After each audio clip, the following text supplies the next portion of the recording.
మీరెప్పుడైనా పగటి కలలు కన్నారా? పగటి కలలు కంటున్నారా? మీరెప్పుడైనా పగటి కలలు కంటూ పరధ్యానంగా ఉంటున్నారా? ఇదే పరధ్యానంతో ఒక చిన్న పాప, హనీ అనే ఒక పాప ఉండేది. ఈ రీతిగా రాత్రిపూట కలలు కంటూ ఉంటాం, కానీ పగటి వేళ కలలు కంటూ పరధ్యానంగా ఉండటం ఒక రకమైన ఆందోళన కలిగిస్తుంది తల్లిదండ్రులకు. ఎప్పుడూ ఆ పాప పరధ్యానంలో ఉంటూ ఉండేది. చక్కగానే చదువుకునేది, తల్లిదండ్రుల మాట వింటూ ఉండేది, కానీ పగటి కలలు కంటూ పరధ్యానంగా ఉన్నప్పుడు ఆ పాప విషయం తల్లిదండ్రులు చాలా ఆందోళన కలిగి హెచ్చరించారు అనేక మార్లు. కానీ ఆ బిడ్డకి ఎప్పుడు కూడా పరధ్యానంలో ఉంటూ కళ్ళు కంటూ ఉండేది. అయితే ఈ పాపను సైకియాట్రిస్ట్ దగ్గరికి తీసుకువెళ్ళి పరిస్థితిని అంతా వివరించి, ఎందుకు ఈ పాప మా పాప ఇలా పగటి కలలను కంటూ పరధ్యానంగా ఉంటుంది, ఆ పాపను మీరు బాగు చేయగలరని మేము మెతుకు తీసుకొచ్చామని అన్నప్పుడు, ఆ పాపతో మాట్లాడిన సైకియాట్రిస్ట్ చాలా విషయాలు ఆ పాపతో మాట్లాడినప్పుడు కొన్ని విషయాలు ఆ సైకియాట్రిస్ట్ ఆ పాపను గమనించి, నేను ఏమి చేయలేనండి, ఆ పాప అంతటా పాప మనసులో నిశ్చయించుకోవాలి పగటి కళ్ళు కనకూడదన్న విషయం, అంతవరకు నేనేం చేయలేను అని చెప్పినప్పుడు తల్లిదండ్రులు చాలా విచారంతో దిగులుతో ఉన్నారు. అయితే ఒకరోజు ఈ పాప వాళ్ళ తల్లి మార్కెట్కి వెళ్ళినప్పుడు సండే స్కూల్ టీచర్ ఒక ఆవిడ కనిపించింది. అయితే సండే స్కూల్ టీచర్కి ఈ పాప విషయం చెప్పింది తల్లి. అప్పుడు సరే నా ఎత్తుకు తీసుకురండి అని చెప్పినప్పుడు తీసుకొచ్చినప్పుడు సండే స్కూల్ టీచర్ పాపను అడిగింది, ఏంటమ్మా నువ్వు ఏం కలలు కంటున్నావు అని అన్నప్పుడు, అవును టీచర్, నేను పగటి కలలు కంటాను. నాకు కలలు ఏమి వస్తాయంటే పరలోకం గురించి నేను కలలు కని పరలోకాన్ని చూస్తూ ఉంటాను. నేను యేసుప్రభుని దర్శిస్తూ ఉంటాను. యేసుప్రభు ముఖరూపాన్ని నేను చూస్తూ ఉంటాను.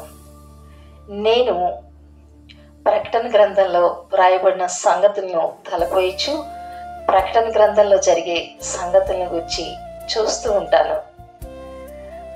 నా కలల్లో ఎప్పుడు కూడా దేవుని గూర్చిన తలంపులే ఉంటాయి, దేవుని గూర్చిన ధ్యానమే ఉంటుంది. అదే రీతిగా నేను కలలు కంటూ ఉంటాను అని చెప్పినప్పుడు సండే స్కూల్ టీచర్ చాలా సంతోషించింది.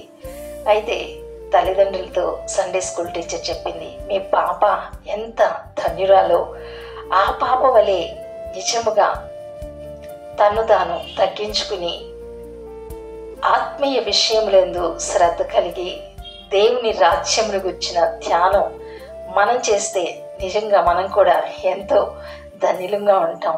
కనుక ఆ పాప విషయం మీరు గర్వించాలి కానీ అతిశయించాలి, కానీ మీరు దుఃఖపడిన అవసరం లేదు అని ఆ సండే స్కూల్ టీచర్ తల్లిదండ్రులతో చెప్పినప్పుడు తల్లిదండ్రులు కూడా ఎంతో సంతోషిస్తారు. అయితే ఒకరోజు ఈ తండ్రి ఈ పాప దగ్గరికి వచ్చి అంటాడు, హనీ నీవు మాకు కొన్ని విషయాలు నేర్పించాలి అన్నప్పుడు, ఏంటి డాడీ అని అడుగుతుంది. నీవు ఎలా కలలు కంటావో మాకు కూడా ఆ యొక్క రహస్యం చెప్పు, మేము కూడా మీ అమ్మ నేను కూడా అదే రీతిగా కలలు కనేటట్లుగా నీవు నాకు సహాయం చేయి, నీవు మాకు సహాయం చేయాలి అని అడిగినప్పుడు హనీ ఎంతో సంతోషిస్తుంది. తల్లిదండ్రులు కూడా భక్తి మార్గంలో నడిచినప్పుడు ఆ పాపకి ఎంతో సంతోషం. తల్లిదండ్రులు పిల్లలకు నేర్పవలసిన బాధ్యత ఉన్నది, కానీ తల్లిదండ్రులే ఆ పాప దగ్గరికి వచ్చి అడిగిన సందర్భం ఇది. కాబట్టి చిన్న పిల్లల వలె తమను తాము తగ్గించుకునేవారు ధన్యులు, ఇట్టివారిదే పరలోక రాజ్యమని దేవుడు సెలవిస్తూ ఉన్నాడు. చిన్నపిల్లలకి సత్య మార్గాన్ని, దేవుని మార్గాన్ని, పరిశుద్ధ మార్గాన్ని, నీతి మార్గాన్ని మనం బోధించిన ఎడల వారు ఆ మార్గంలో నడవటానికి ఎంతో ఇష్టపడుతూ ఉంటారు. వాళ్ళు నడవలసిన త్రోవను వానికి నేర్పము, పెద్దవాడైనప్పుడు వాడు తన నుండి తొలగిపోడు అని దేవుని వాక్యం సెలవిస్తుంది. అయితే ఈ చిన్నపిల్ల తనంతటికి తానుగా భక్తి కలిగి ఉంది. తల్లిదండ్రులను మించిన భక్తిని కలిగి తల్లిదండ్రులకు ఎంతో సంతోషాన్ని కలిగజేసే బిడ్డగా ఆ బిడ్డ దీవించబడింది. అదే రీతిగా చిన్న పిల్లల యొద్ద నుండి కూడా మనం కొన్ని విషయాలు నేర్చుకోవాల్సిన అవసరం ఉందండి. God bless you all.